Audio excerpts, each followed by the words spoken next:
Music. What's music? Yeah. All you Somali brothers and Sudani, do you hear me now?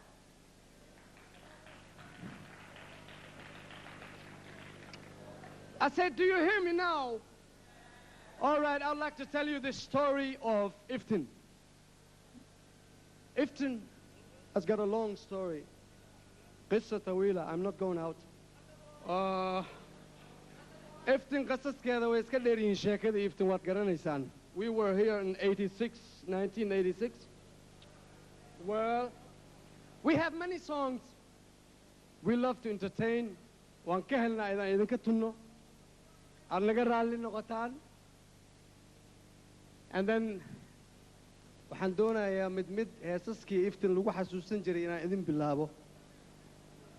I want to start to play simple songs from the band Iftin, which they really played a long time ago, and they were famous on it. One song of it is like, I would like to call Sharif Killer Shamali. We played like Gedi Shambo.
معلول مارغان مريد كيس مرلي نغذي لبا ميرا لي مودا ولي قمت سدا لو مودا قمت سدا